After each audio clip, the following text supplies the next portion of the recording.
Olá, pessoal. Hoje trago para vocês a geração de 22, ou a primeira geração do modernismo. Vamos lá, então. Boa aula a todos. Aqui tem uma frase, né, dita por Mário de Andrade sobre a geração, né, de 22, ou sobre o período. E vivemos uns 8 anos até perto de 1930 na maior orgia intelectual que a história artística do país registra. Essa primeira geração modernista, ela tinha o compromisso de construir uma nova literatura. Essa nova literatura é, decorre, né, ela resulta aí da Semana da Arte Moderna, né, que foi aí o marco inicial, né, da geração modernista. Então, ela se comprometia em atualizar-se em relação às propostas trazidas pelas correntes de vanguarda, que eram aquelas que a gente já viu, né? Futurismo, o cubismo, dadaísmo, surrealismo, expressionismo. E ainda mesclar essas novidades com uma pesquisa em torno da nacionalidade, que envolvia questões como passado histórico, língua, folclore, culinária, religião, ou seja, fazer algo mais brasileiro, né? Isso aparece muito bem expresso no Manifesto da Poesia Pau-Brasil. No decorrer, né, da primeira geração, ali surgiram muitos manifestos, e o Manifesto da Poesia Pau-Brasil, do Oswald de Andrade, dizia lá, ser regional e puro em sua época. Então, foram partes que eu tirei, né, do manifesto.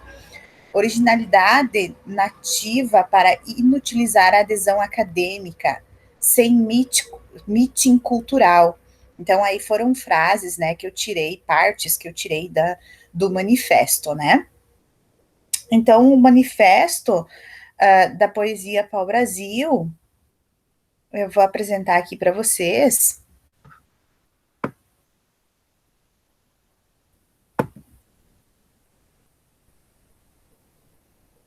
porque ele é bem interessante, né?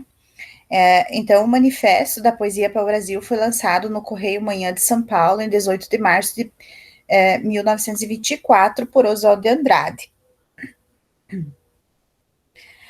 Uma poesia nacionalista que expressasse nossas raízes primitivas e não a importação de modelos estrangeiros, ou seja, uma arte com jeito dos brasileiros, que tem a base dupla e presente, a floresta e a escola. A literatura moderna expõe principalmente a união daquilo que é considerado antigo com o entendido como novo, do ultrapassado com o moderno.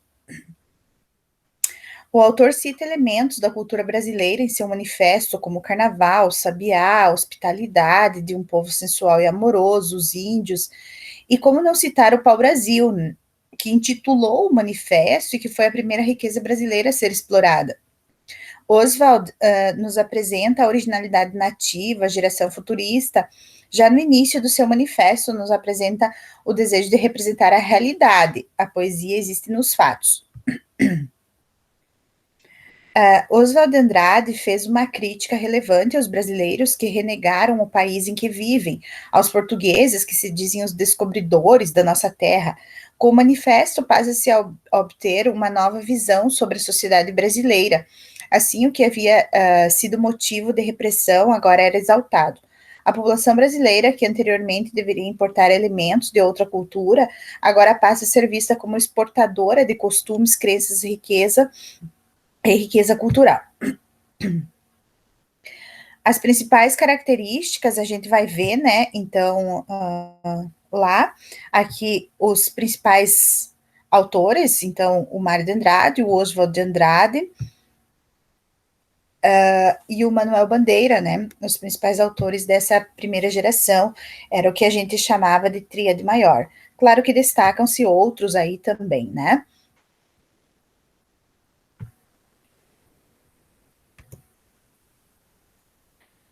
Então, de características dessa primeira geração, nós temos a valorização da cultura brasileira, o nacionalismo crítico, A negação do academicismo e do parnasianismo, sarcasmo, cinismo e ironia, a métrica livre. Essa métrica livre a gente vai ver no Manuel Bandeira muito forte, né? A renovação da arte e da linguagem, destaque para o cotidiano, índole caótica e anarquista, esse principalmente no Oswald, né? Então, os principais autores, aqui tem a tríade maior aí, que é o Mário de Andrade, o Oswald e o Manuel, e aí destacam-se também Alcântara Machado, Raul Bopp, Guilherme de Almeida, Menotti Del Picchia e Plínio Salgado. O Oswald de Andrade, ele era debochado, né, irônico e crítico.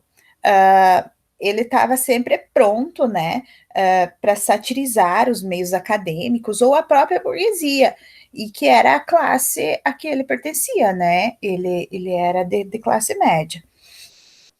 Ele foi um dos líderes da Semana da Arte Moderna, também foi um dos idealizadores aí da geração de 22, né? Foi um dos mentores, um dos principais.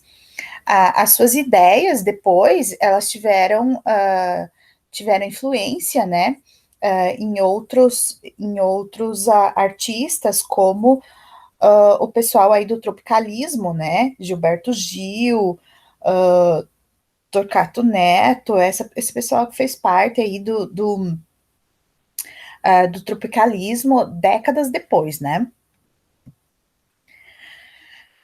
Sem ser o ingênuo e ufanista, o Oswald defendia a valorização das nossas origens, do nosso passado histórico-cultural, mas de forma crítica, isto é, sempre recuperando, parodiando, ironizando a história, né?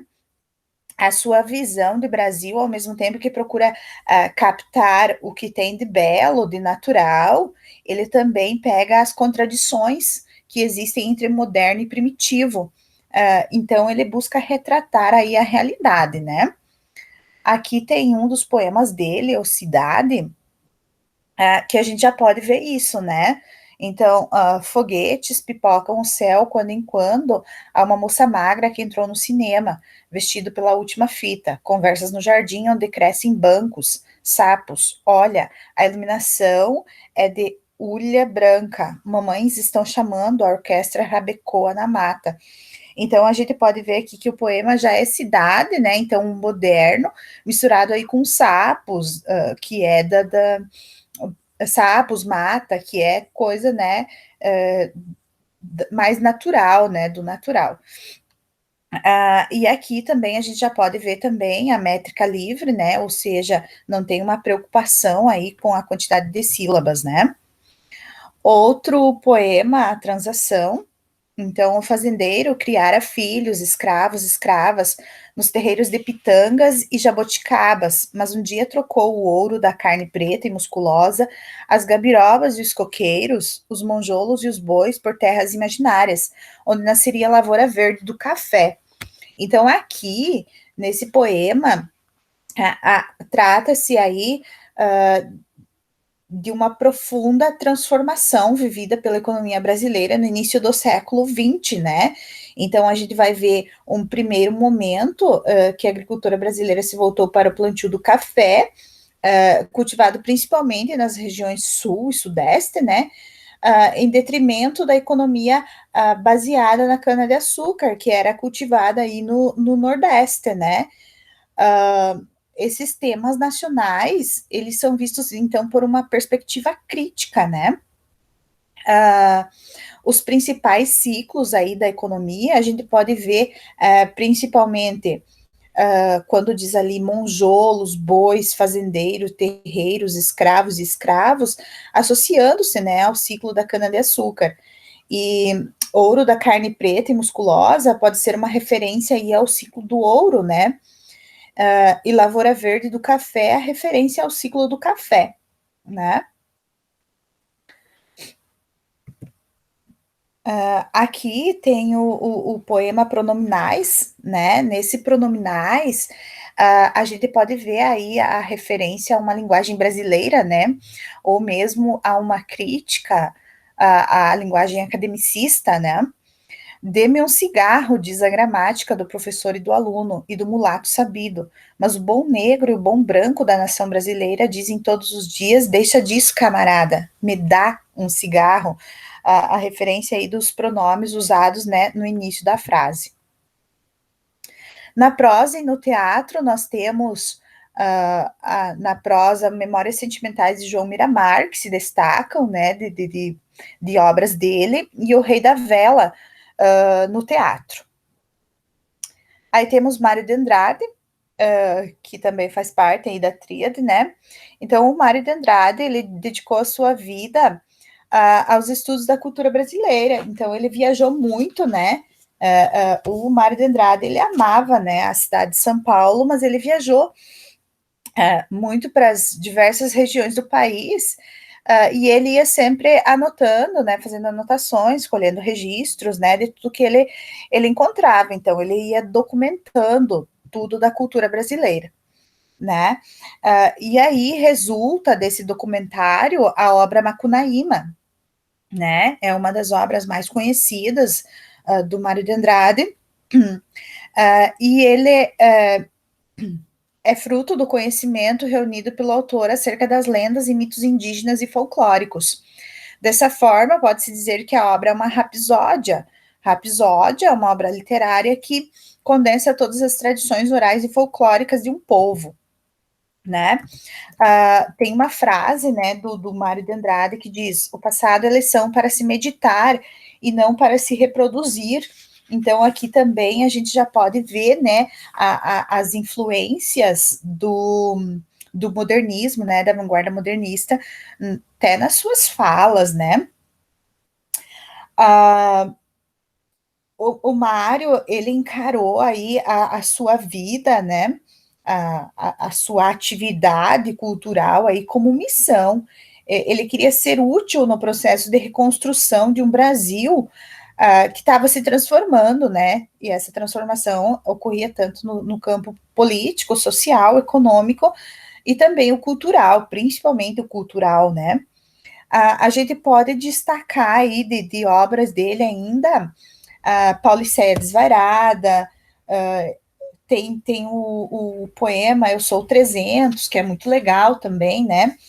Na prosa, a gente pode destacar aí o Amar, verbo intransitivo, livro bastante cobrado em vestibulares e tudo mais, né? E aí, o último autor, nós temos o Manuel Bandeira, né? O Manuel Bandeira, ele foi um dos principais poetas da nossa literatura, os poemas dele são muito legais, né? Foi o mestre aí do verso livre, né? E de temas prosaicos, principalmente baseados aí no cotidiano, né?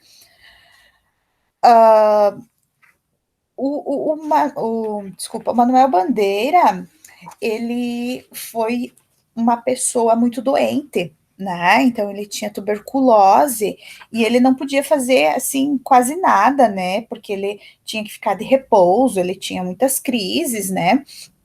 Mas ele foi responsável aí pela divulgação e a solidificação dessa primeira fase modernista, né? Então, também decorrente disso, a gente pode ver nos poemas dele bastante reflexões sobre a vida e a morte, sobre solidão e condição humana, que a gente vai ver até em alguns aí de exemplo, né? A infância e a saudade também fazem parte dos seus temas preferidos, e a infância a gente pode ver principalmente no Vou-me Embora com a Sárgada. Um dos textos dele, então, o Poética, né?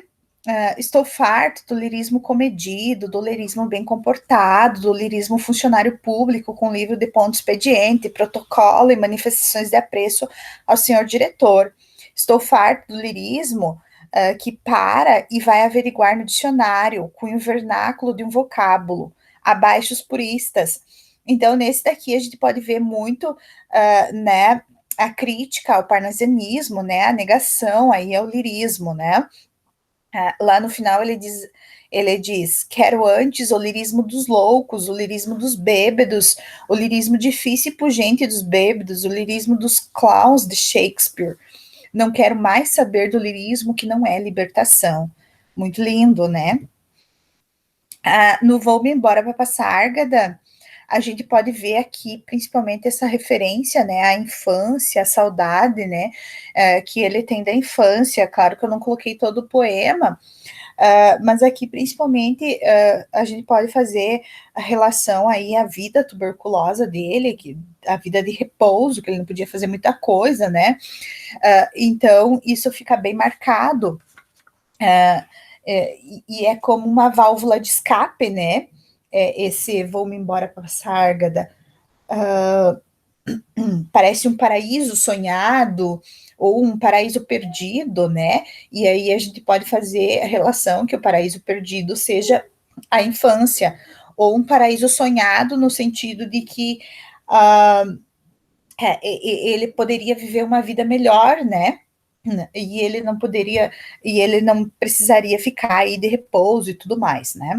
Então vou-me embora para Passárgada, lá sou um amigo do rei, lá tem a mulher que eu quero na cama que escolherei. Vou-me embora para Passárgada, vou-me embora para Passárgada.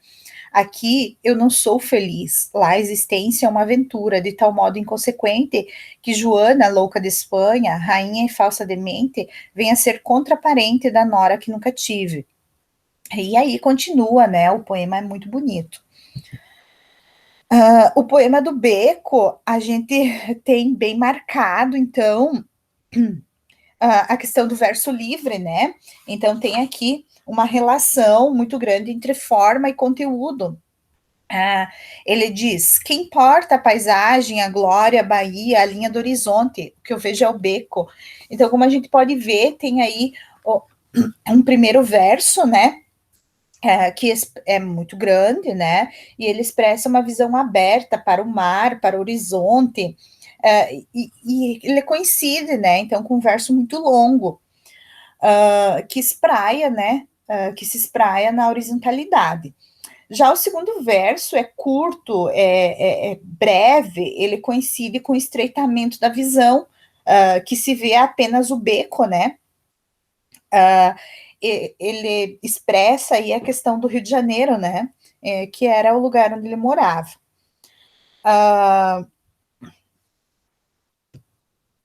Temos ainda o poema tirado de uma notícia de jornal. Esse poema, então, ele concilia aí uma crítica social, né? E uma reflexão filosófica acerca da condição humana, como posições formais, de coloquialidade e tal, né? Então ele coloca: João Gostoso era carregador de feira livre e morava no Morro da Babilônia, no barracão sem número. Uma noite ele chegou no bar 20 de novembro, bebeu, cantou, dançou, depois se atirou na Lagoa Rodrigo de Freitas e morreu afogado. Então é muito interessante, né? Ele coloca como são banais as coisas, né? E aparece, né, uma coisa trágica bem banal, assim, né? E aqui a gente também pode ver o verso livre, certo? Os três autores aí, a primeira geração, enfim, tem muita coisa a se falar, né? Claro que a gente não pode deixar muito extenso a aulinha nossa aqui, né? Mas eles merecem aí, cada um deles merece um capítulo à parte, é muito interessante de analisar os poemas deles, a vida, né, ou como que eles se posicionavam em relação às coisas que eles viviam, né, mas de qualquer forma a gente vai colocando aí vídeos, análises, porque isso é muito legal, né? Amo aprender, adoro estudar e espero que vocês estejam aproveitando junto comigo, tá? Um bom dia aí de estudos para vocês. Aproveitem tudo que vocês podem. Curtam aí os vídeos, que isso também é importante para mim. Paz e bem. Fiquem com Deus aí.